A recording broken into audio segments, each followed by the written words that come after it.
por estar aquí. Nunca antes se habló tanto de la salud mental, nunca antes tantos verbalizaron tristeza, depresión, ansiedad. Nunca antes los jóvenes focalizaron de tal manera el malestar emocional. Y todo esto nos está ocurriendo inmersos en una sociedad con un nuevo ecosistema mediático. Por eso nos queremos preguntar en esta próxima hora la relación entre salud mental y redes sociales. Les he hecho subir ya porque el minuto es oro aquí. Hay tanto que contar. Dos referentes, cada uno en su materia. Laura Rojas Marcos. Laura es doctora en psicología clínica y de la salud, investigadora. ¿Cómo te gusta presentarte? ¿Estudiante siempre? Estudiante eterna. Eterna. Xavier Martínez Elorrio, doctor en sociología, antropólogo también. Es uno de los principales expertos en sociología aplicada a la educación. Ha sido asesor del Ministerio de Educación. Empiezo contigo, Xavier. Primero una pequeña reflexión. Incertidumbre en un mundo anómico. ¿Es ese nuestro escenario? El actual escenario, hay un término elegante para calificarlo, que es el acrónimo VUCA. VUCA, es decir, estamos en un entorno volátil, incierto, complejo y ambiguo, ¿no? Pero es la forma elegante de hablar de la anomia, es decir, lo que estamos es instalados en un tiempo y en un entorno de anomia permanente y prácticamente sin salida. ¿Qué significa anomia? Durkheim la definió en su día como ese estado, esa situación, esa transición social en la que hay una ausencia de referentes normativos, en el que no hay institucionalidad. Durkheim decía, por ejemplo, que los animales se rigen por los instintos, se rigen desde dentro. En cambio, los hombres, los seres humanos, hombres y mujeres, nos regimos desde fuera por las instituciones. La sociedad está cargada de normatividad social, necesita normatividad social. Cuando las instituciones, digamos, se licúan, pasamos de una sociedad del bienestar sólida, con grandes referentes normativos, creíbles, con un sistema de valores compartido, una sociedad muy homogénea. Imaginaos una sociedad sin Internet, es difícil de imaginar, ¿no? Cuando todas esas instituciones se diluyen, entramos en un periodo de anomia donde no quedan claros los referentes, donde los individuos se desinhiben y dejan liberar sus impulsos, ¿no? El otro día, por ejemplo, apareció una noticia de una pareja que se fue a hacer botellón y dejó en el coche encerrado a su bebé. Y hay muchos indicadores, absolutamente todos los indicadores nos están hablando, y a nivel global, porque también es un efecto de la globalización, de una situación de anomia permanente. En ese sentido, para empezar, me gustaría destacar también un hecho. Efectivamente, yo creo que la sociedad adulta está descubriendo ahora la adolescencia y la está descubriendo en su, digamos, en la faceta negativa del impacto que está teniendo en su salud mental. Y es una pandemia, podríamos decir, que es global. Ahora bien, yo creo que también la sociedad adulta y nosotros como padres, como educadores, como sociedad adulta, también debemos de pensar que hoy por hoy ser adolescente tiene un coste muy superior al que tenía en nuestra época. Hay un coste de complejidad, la sociedad es muchísimo más compleja de lo que era en nuestra época. Cuando UNICEF encuesta a los adolescentes, normalmente todos los problemas que te puedas imaginar aparecen con un 90-80% de mucha o bastante preocupación entre los adolescentes, desde los abusos sexuales, la guerra, el cambio climático, terrorismo, etc. Por tanto, dejamos en herencia un marco social bastante hostil, bastante complejo. Hay un coste de hostilidad, la sociedad está cargada de tensión, cargada de violencia, de agresividad, de polarización, de crispación. Hay un 20% ahora mismo en España de adolescentes que se declaran abiertamente racistas. Hay un coste reputacional que nosotros no teníamos en nuestra adolescencia, es decir, los chicos y las chicas deben de invertir más tiempo en cuidar su imagen y especialmente su yo digital en las redes. Es un coste de prestigio que al final impacta en su autoestima. Y por último, hay un coste aspiracional también, es decir, hay mayor presión por los resultados académicos, un futuro que es incierto. Por tanto, es todo un entorno bastante anómico que, digamos, en el cual les estamos diciendo a los adolescentes que tienen que integrarse, que tienen que pasar por ese rito de paso, porque es lo que como adultos les estamos dejando en herencia. Es decir, para los adolescentes las redes se han convertido en su metaverso, en su mundo. Laura, tú en la consulta, ¿qué has observado en los últimos años? Pues, la Respecto verdad, a edades, respecto a problemas, respecto a adicción en las redes, ¿qué te cuentan? en relación a las redes sociales, o sea, primero yo creo que es importante identificar que las redes sociales, el Internet, las nuevas tecnologías están aquí para quedarse y son una herramienta muy positiva. Sin duda. Es muy positiva y aporta muchísima información. Tenemos la posibilidad de ejercer nuestra libertad para poder formarnos, para poder conectar, para aprender, ¿no? Y ahora bien, ahí está, la clave está en cómo la utilizamos, ¿no? A veces las redes sociales, el Internet, se puede utilizar de manera destructiva para hacer daño, para hacer bullying, para acosar, pero también se puede utilizar para acompañar y apoyar, y eso es algo que hemos visto durante el COVID.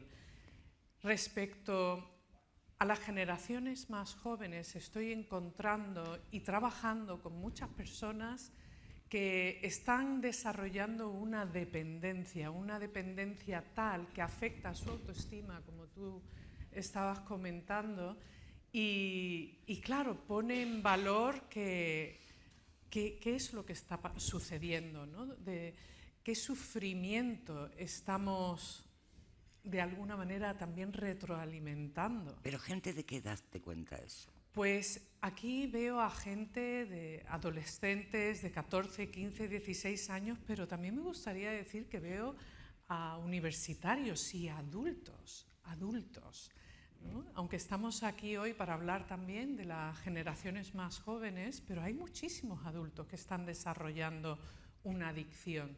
Y de ahí hay un término muy interesante que ya estamos investigando que se denomina la nomofobia. No sé si sabéis que la nomofobia es el miedo a quedarte sin el dispositivo, a no tener acceso a Internet, a poder estar conectado, esa ansiedad que produce el no tener el móvil, no tener acceso o no estar conectado. Y claro, muchas veces como terapeuta tengo que trabajar con personas para que aprendan o puedan reajustar también su relación emocional con las nuevas tecnologías y con esos dispositivos.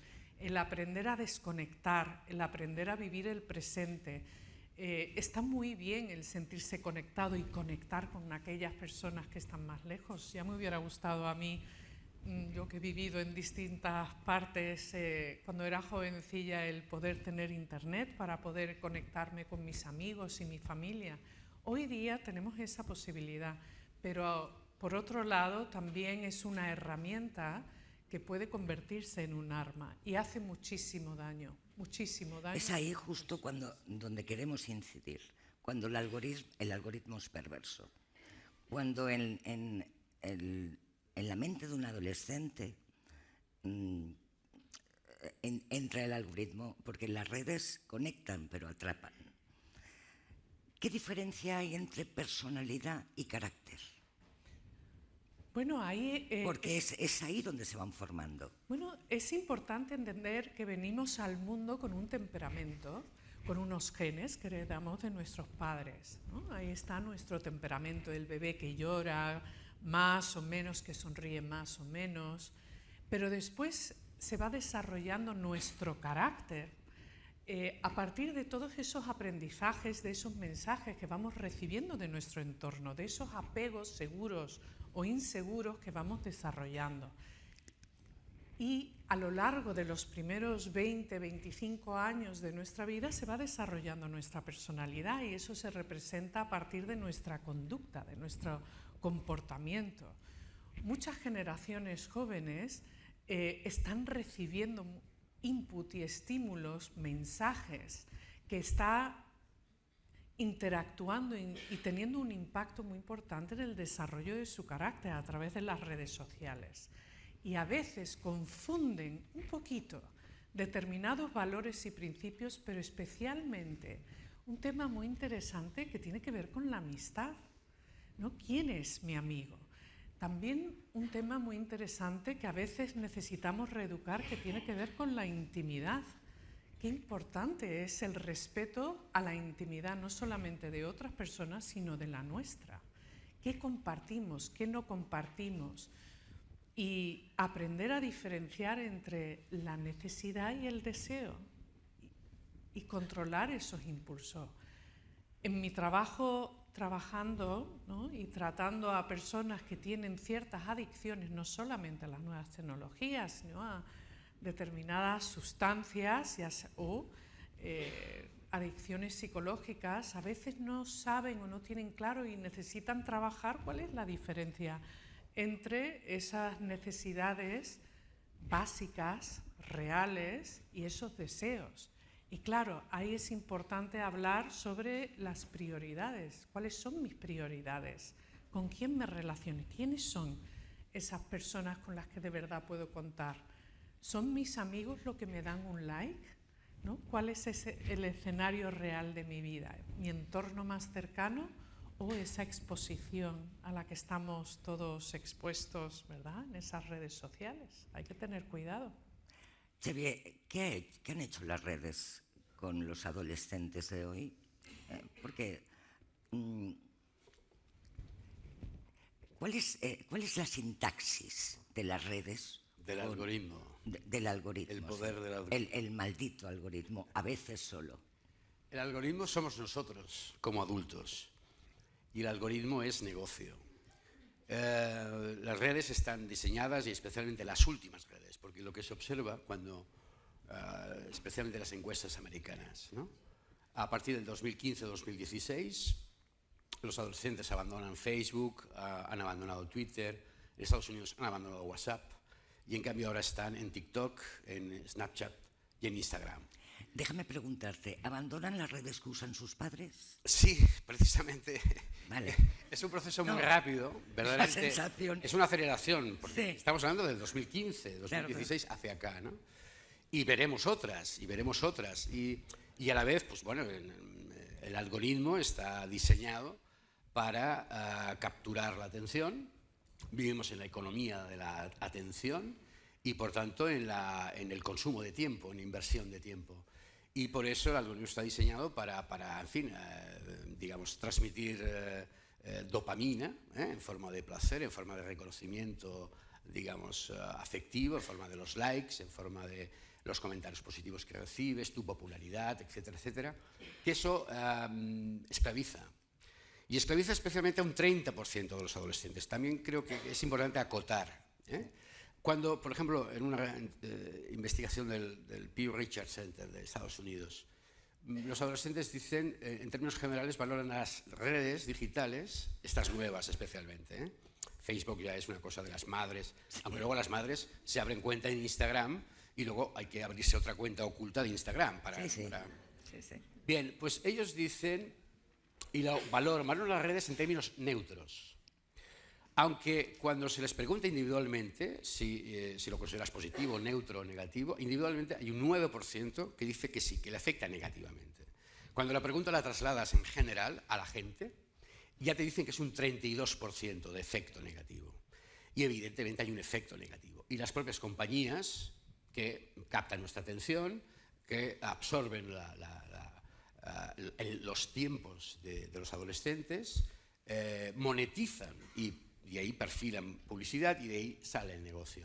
Las propias plataformas lo saben, hacen un ingente trabajo de filtración, eso también hay que decirlo, pero claro, ya tienen casos judiciales abiertos en Estados Unidos y Gran Bretaña. Gran Bretaña o no sé. Ante casos de suicidio. Sí.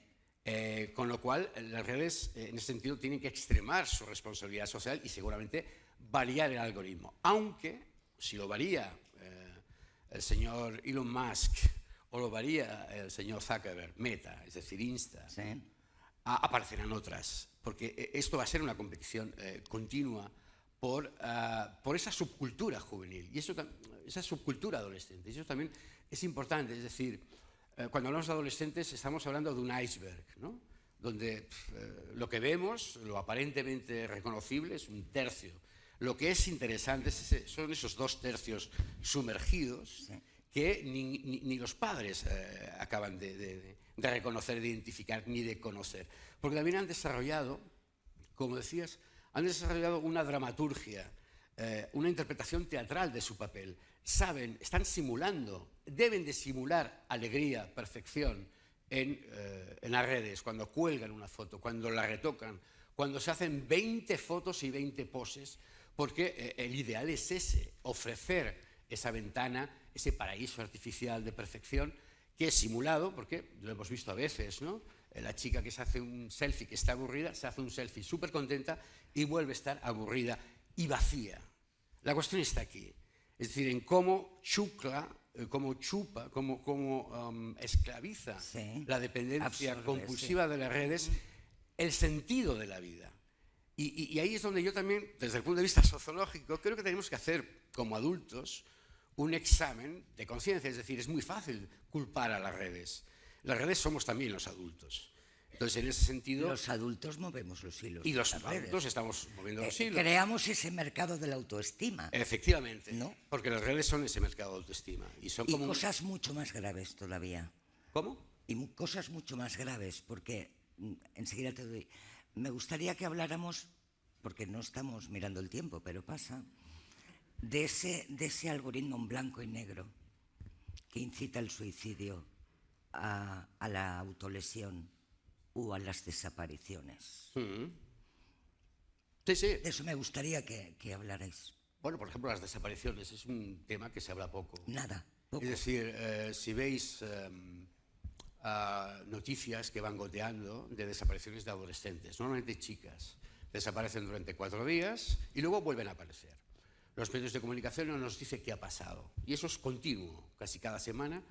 Si miras los diarios digitales, alerta, ha desaparecido una chica, normalmente chica. Y bueno, eso responde a desafíos, a juegos de desafíos entre el grupo de iguales. Si eres capaz o no de sobrevivir desaparecida durante esos días, preocupando a los padres, que luego evidentemente pues descubrirán que algo le está pasando a esta chica y que antes pues, no había posibilidad de comunicación. Porque las redes también están absorbiendo y están empobreciendo las relaciones de comunicación entre padres e hijos. Y en ese sentido, para acabar, por ejemplo, The Lancet lo ha demostrado cuando hay un sobreconsumo de más de 5 horas diarias de redes digitales, sí, las chicas, el 38% de las chicas acaban con signos clínicos de depresión, por un 14% de los chicos. 38-14. 38-14, y dentro de este 14 normalmente son chicos LGTBI. Vale. Es decir, son mercados de autoestima, los adolescentes necesitan del grupo de iguales, son su auténtico referente, no son los padres, necesitan buscar continuamente la aprobación del grupo de iguales y las redes sociales son un gran efecto Pygmalion en el que estás precisamente poniendo a prueba tu yo digital, tu reputación, tu prestigio, cuidándolo. Si le han hecho comentarios ridiculizantes, vergonzantes, tienes que reaccionar y eso implica que, evidentemente, hay factores de riesgo previos a ese tercio, especialmente de chicas, acaben como más vulnerables y efectivamente acaben desarrollando trastornos que pueden llevar a la autolesión o incluso a la ideación suicida, ¿no? Laura. Bueno, ahí hay un tema que es muy interesante, que al fin y al cabo tiene mucho que ver con nuestro proceso de desarrollo, que tiene que ver con la comunicación, ¿no? El poder de la comunicación, el cómo nos dirigimos a otros y también cómo es nuestro diálogo interno. Una de las cosas en las que trabajo muchísimo con mis pacientes de todas las edades tiene que ver con ese diálogo interno, cómo yo me hablo. Y a veces podemos llegar a ser nuestros peores enemigos, ¿verdad? Y ese término que utilizamos hoy día, hay una comunicación tóxica. ¿Y en qué consiste? Pues la mayor parte tiene que ver con esa forma de hablarnos cuando nos dirigimos a nosotros o a otra persona aplicando lo que se denomina la tiranía de los deberías, que esto lo ha estudiado una psicóloga hace mucho tiempo que se llama Karen Horney, y explicaba que a menudo nosotros, en nuestro diálogo interno a la hora de dirigirnos a otros, caemos en esas tiranías de los deberías. ¿Y eso qué es? Pues la tiranía de los deberías tiene que ver con esa imagen o expectativa que podemos tener de nosotros mismos u otro, ese yo ideal, ese perfeccionismo, búsqueda de perfeccionismo. Yo debería ser, debería tener, debería haber sido. Esas tiranías de los debería, probablemente para todos es una sensación muy frecuente y para muchos a diario. ¿Y qué sucede? Que cuando caemos en las tiranías de los deberías, tenemos nuestro yo ideal y después tenemos nuestro yo real. ¿Y qué sucede? Pues estamos continuamente comparándonos, estamos compitiendo y claro, es como hacer una carrera con uno mismo, pero quedar segundo. Y eso solo produce sufrimiento y a menudo caemos en el bucle del sentimiento de culpa, frustración, incluso la frustración permanente, la insatisfacción permanente. En esa forma de comunicarnos con nosotros y con los demás se refleja muchísimo en las redes sociales, porque ese ideal o supuesto ideal o esas imágenes de aparente felicidad, cuando rascas un poco, encuentras que no es así. No es así. Parece que deberíamos ser felices, ¿no? Está ese concepto de la psicología positiva, pues quizás un poco perversa, pero dentro del campo de la psicología o del optimismo estamos hablando, y hay que tener en cuenta, que es el optimismo inteligente, el ser realista, el no ponerse de perfil y asumir la responsabilidad. Y ahí quizás las plataformas tienen un papel muy importante, pero sobre todo lo tenemos los formadores, los educadores, los padres, los cuidadores, los profesores, el enseñar sobre todo a los más pequeños a que tengan las herramientas para poder distinguir, ¿no? Distinguir entre esos mensajes que pueden ser destructivos, esos chantajes emocionales, esos mensajes ambiguos, pero que hacen muchísimo daño.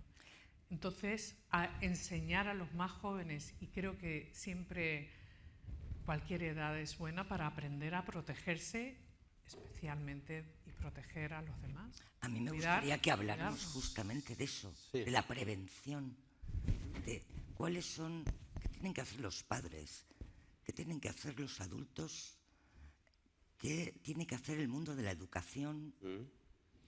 ¿Qué hay que hacer? Bueno, ahí está el informar, sensibilidad y sí, pero tú dile a tu hijo de 12 años, no te importe, él a ti no te va a hacer caso. Es decir, hay influencers, pero también hay referencers, que eso debiéramos empezar a promocionarlo, ¿no? Sí, y en ese sentido, claro, es inevitable hablar o pensar en la escuela, ¿no? La escuela quizás, digamos, está sobrecargada de funciones. Y como adultos también hemos de pensar si le estamos dando todos los recursos que requiere la complejidad educadora del presente. Y en ese sentido, por ejemplo, ligando con lo que estabas diciendo, es decir, Manuel Castells, cuando empezó con la era de la información, hablaba de la cultura de la virtualidad real.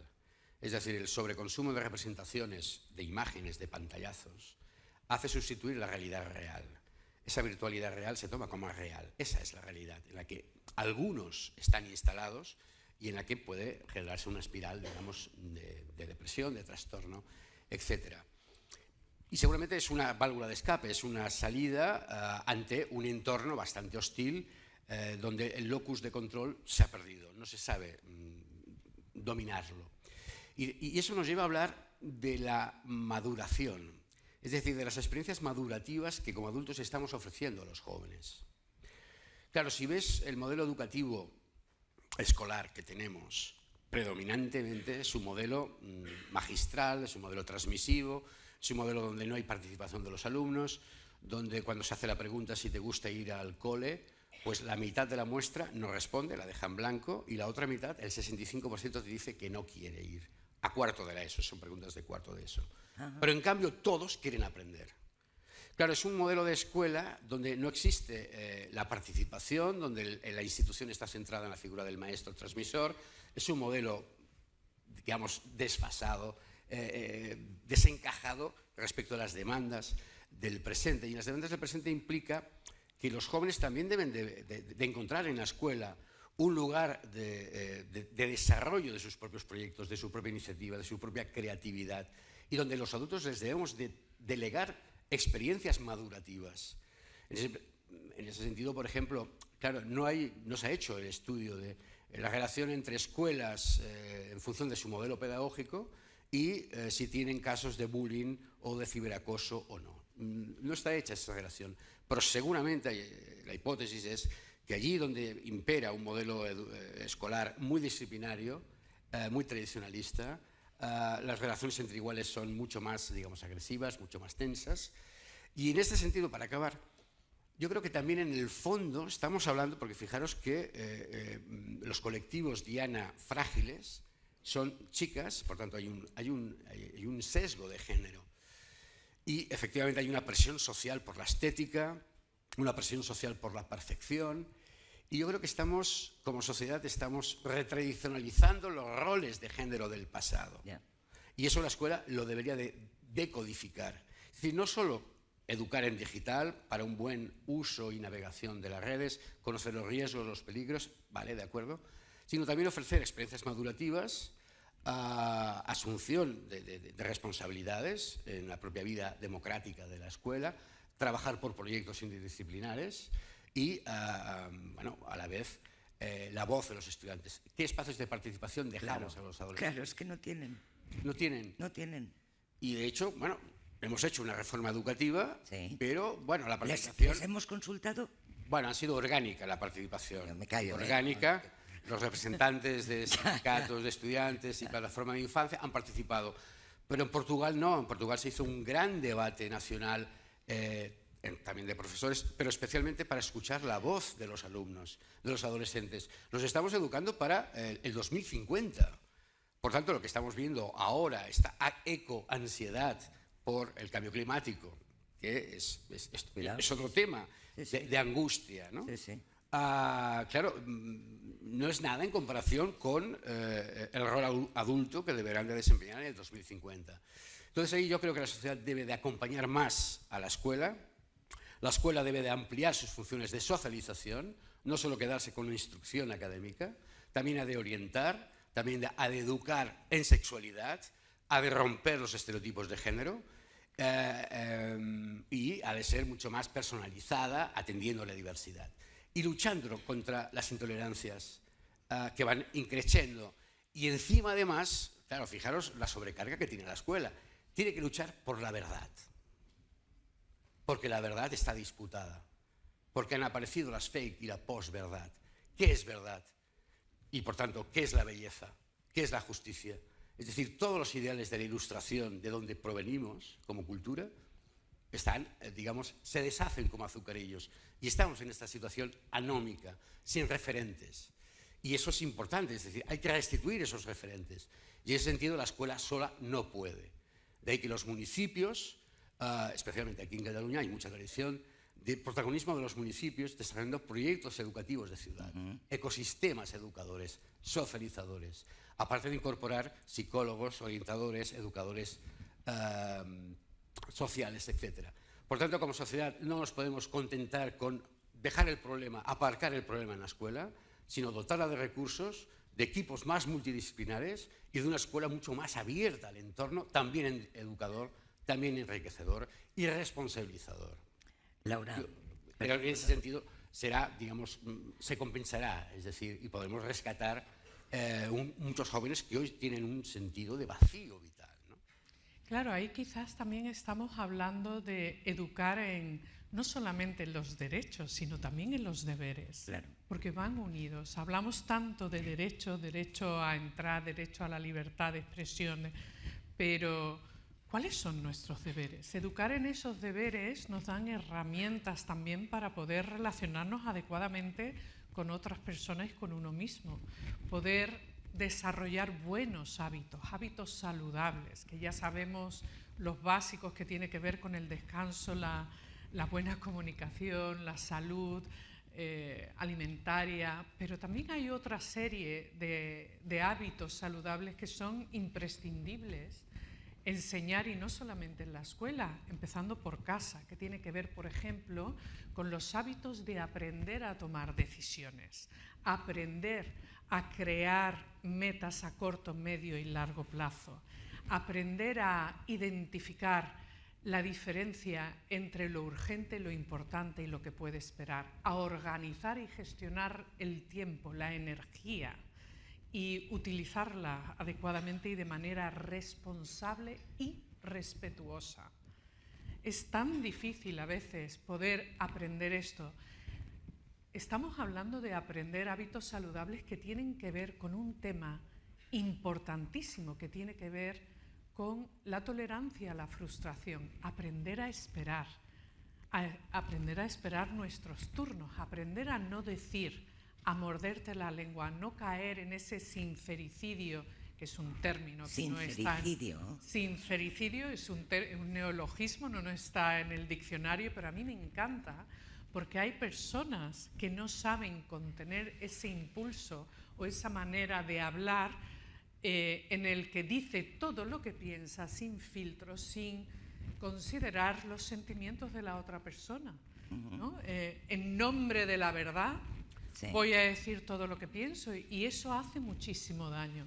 Y ahí hay unos deberes también de consideración y de convivencia, sobre todo para que podamos avanzar, porque no vale todo, no vale todo. Y el aprender a tolerar la frustración es algo que lleva años. ¿Y cómo le enseñas a un adolescente a gestionar el aburrimiento? Claro, el aprender a tolerar la frustración tiene mucho que ver con la gestión del aburrimiento. Vivimos hoy día en un mundo tan hiperestimulado, con tanta hiperactividad, pero también se suele patologizar, creo que se dice, tantas cosas que tienen que ver con la naturaleza también de la infancia, del ser inquieto, del aprender, de quererlo todo ya, el ensimismamiento. Y claro, el aprender a tolerar esa frustración en relación al aburrimiento tiene que ver con saber pensar. No hay que olvidar que frente al aburrimiento, que aunque produce muchísima ansiedad, es un lugar también de creatividad, de imaginación. Y si puedo contar una pequeña anécdota, porque una amiga mía, una muy buena amiga mía, con 2 hijos como de 10, 12 años, y se estaban peleando entre sí los hermanos. Estoy aburrido, esto durante el confinamiento. Y una estrategia que le enseñó, le quiso demostrar lo que de verdad era el aburrimiento. Os voy a enseñar ahora lo que es el aburrimiento, y nos vamos a sentar durante 1 hora en el sillón, cada uno en uno, donde no vamos a hablar, donde no vamos a tener ningún dispositivo ni un libro, no vamos a hacer nada, sino sentarnos en la silla, cada uno en el suyo, pero ni hablar tampoco, los 3. Esta madre también se sentó. A los 10 minutos estaban, estoy aburrido, no puedo leer. No puedes leer. Acabaron pidiendo hacer los deberes. Quiero hacer los deberes. Es maravilloso. No, vamos a estar 1 hora. Nunca más volvieron a quejarse. Pero estoy aburrido, porque también vivimos en una sociedad un poquito caprichosa. Lo queremos todo ahora. Y además sentimos que tenemos derecho. Y no es así. Hay que aprender a esperar, y nunca es tarde para entrenar ese músculo, ¿no? de la tolerancia a la frustración, porque va a despertar a nuestra mejor amiga, que yo la llamo, por lo menos para mí es una de mis mejores amigas, que es la fuerza de voluntad. Necesitamos nuestra amiga, la fuerza de voluntad, para poder conseguir nuestros proyectos, para poder comprometernos, y sobre todo cuando perdamos la motivación, que es como el estado de ánimo que va y viene como las olas, a veces perdemos la motivación, que gracias a nuestro compromiso podamos seguir adelante y dejar a un lado la pereza, porque muchas veces sentimos pereza, y hacer lo que nos hemos propuesto hacer. No podemos depender de la motivación. Tantas veces que me preguntan, Laura, ya no estoy motivado, no puedo estudiar, ¿qué hago? Digo, pues lo haces de todas maneras a pechuga, lo haces, ¿no? Venga, vamos a hacer lo que tenemos que hacer, comprometernos, porque después nos vamos a sentir mejor, nuestra autoestima va a estar mejor y, ¿no?, vamos a estar más contentos. Yo te lo compro. Si tuviera 15 años, no lo sé. ¿Perdón? Yo te lo compro, pero si tuviera 15 años... Bueno, te diría, es que práctica, es práctica. En Insta sí, con pequeños... no te lo contaría, si fueras mi madre. Con pequeños ejercicios, pero también, es que por ejemplo, los padres pueden poner un tiempo. No estamos diciendo que no utilicen sus redes sociales, o sea, también el privarles de eso, necesitan aprender a utilizarlo bien, pero tampoco pasarse demasiado tiempo, porque sí es 5 cierto, horas. 5 horas Sí, es una barbaridad. ¿verdad? yo creo que... 5 horas, perdón, en ocio. Porque 5 horas al día. estudiamos en... Sí. Los niños estudian en la tablet, estudian en Internet. Habláis de 5 horas de ocio en Internet, ¿no? Es ya Sí, sí, la pasada. ocupar las Me parece tardes. una barbaridad. Yo relaciono a lo que dices, para ligarlo un poquito. Yo creo que hay un concepto que a mí me gusta, que es el concepto de asertividad. Es decir, en un mundo tan anómico, ¿no?, donde los individuos se desinhiben, como has dicho, pues actúan como los animales. Venga, yo digo lo que pienso y venga, y ya está. No tengo autocontrol, ¿eh? No hay autocontrol. Yo creo que lo más difícil, aparte de regular el problema de la concentración ante un entorno lleno de estímulos, el problema de la atención, yo creo que la clave está precisamente en educar para la asertividad. Y es bastante complejo, porque... Saber decir que no, ¿eh? Efectivamente, saber decir que no ante una oferta tremenda de posverdades, de fakes, de charlatanes, de apariencia de verdad, saber argumentar y defender tus ideas y, por tanto, saber posicionarte ante el mundo y la vida. Claro, cuando tú, por ejemplo, yo pasaba por un instituto delante de un centro educativo y veía un gran cartel, una gran lona que decía «Creemos en ti». Bueno, yo creo que es fantástico que un centro educativo verdaderamente se comprometa a desarrollar la personalidad, ¿no?, a desarrollar de forma integral la etapa adolescente y encima como un efecto Pigmalión en positivo. Creemos en ti, no solamente eres una máquina de memorizar y de aprender y de rendimiento académico. Creemos en ti para construirte como persona y para satisfacer tus necesidades de desarrollo. Y en ese sentido la asertividad yo creo que se corresponde con el nivel de complejidad en el que estamos como sociedad. Ahora mismo estamos consumiendo cada día 30 veces más información que la que consumíamos hace 30 años. Ahora mismo la mayor parte de los científicos que ha habido en la historia de la humanidad están vivos y no paran de investigar y de crear patentes y de desarrollar innovación. Cuando ves un gráfico del futuro de la innovación hasta el 2050, ahora no es nada lo que estamos viviendo. La inteligencia artificial, el Internet de las cosas, el metaverso, nos va a llevar a otro tipo de sociedad. Y eso implica, efectivamente, saber posicionarse, saber empatizar con el otro, saber tolerar las diferencias, saber convivir con la diversidad, saber decir no ante muchas tentaciones y responsabilizarse de uno mismo y de los demás. Y claro, si tenemos una sociedad que emite los mensajes contrarios, ¿no?, y si tenemos un sector que no para de crispar, que es muy tóxico, que está vendiendo racismo, xenofobia, intolerancia, etc., claro, la tentación de lo fácil, ¿no?, de caer en ese lado oscuro, pues puede influir en unos cuantos adolescentes, no en todos. A mí lo que me preocupa más es el factor género. Es decir, el factor género, es decir, son las chicas y chicos LGTBI los más vulnerabilizados por el algoritmo de las redes sociales. Y a su vez, los que más difícil muestran poder vivir sin redes. Es decir, es necesario establecer semanas de respiro, semanas sin pantallas. Y de hecho, bueno, los grandes magnates de Silicon Valley prohíben en el colegio de sus hijos. Educar con pantallas a sus hijos pequeños, por algo será. Oye. Entonces, eso es positivo, saber combinar, saber descansar, respirar y por otro lado, recuperar la lectura, porque es otra víctima del exceso de consumo de pantallas. Claro, hay la imagen lectura. sobre el texto ha perdido centralidad. Y me gustaría, por último, hablar del efecto país, que algo tendrá que ver en todo esto. ¿Este es un país para adolescentes?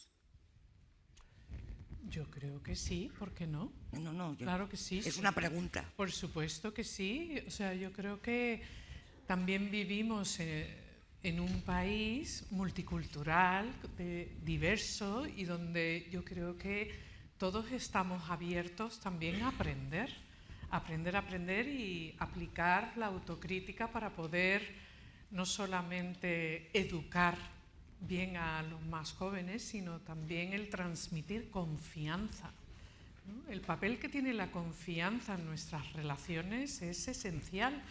Ahora bien, también hay que educar, y como decías antes, que me parece un tema muy importante, en aprender a distinguir en aquellas personas que son influencers, que influyen y tienen un impacto, ¿no?, en nuestra manera de sentir, en nuestra manera de comportarnos, y después están los referencers, ¿no? No hace mucho, hace creo que como año y medio, 2 años, en el periódico el New York Times surgió ese concepto, ¿no? Todos podemos influir, pero ¿quiénes son nuestros referentes? Y el papel que tienen los valores, los principios, es esencial, y el aprender a ser coherente, aunque como seres humanos somos todos incoherentes y a veces tenemos esos sentimientos encontrados, luchas de poderes o confusión, porque pensamos una cosa y sentimos otra. La coherencia, ¿no? El ser humano también quiere ser coherente, porque ahí es donde también está esa paz interior, la serenidad. Y el ser coherente entre lo que pienso, lo que siento, lo que hago y lo que digo es esencial a la hora de transmitir esos valores y principios. Xavier, ¿existe el efecto país? Yo creo que sí, existe. Es que, claro, es una pregunta un poco más sociológica. Yo creo que existe un efecto país, es decir, singularidades del caso español. Nos guste o no, España y Estados Unidos encabezamos los rankings internacionales de polarización afectiva, polarización política. Estamos muy crispados como sociedad. Y creo que hay un exceso de negatividad, de fatalismo, que efectivamente los adolescentes, que por cierto han nacido en mitad de la gran recesión, que luego se han encontrado una pandemia, que ahora se encuentran en una guerra con una inflación y que no ven la salida del túnel, pues hace que ese fatalismo que está sobrecargado, que es artificialmente, digamos, creado, ¿no?, pese mucho en la autoestima de los adolescentes, en el hecho de no ver unos referentes de esperanza. Y yo creo que en ese sentido sí que hay un efecto país que, bueno, la clase política o cierta parte de la clase política debería de revisar ese exceso de negatividad, de mensajes tan apocalípticos, tan cargados ¿no?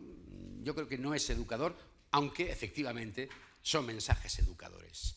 Y en ese sentido están ayudando a que las propias adolescentes se polaricen.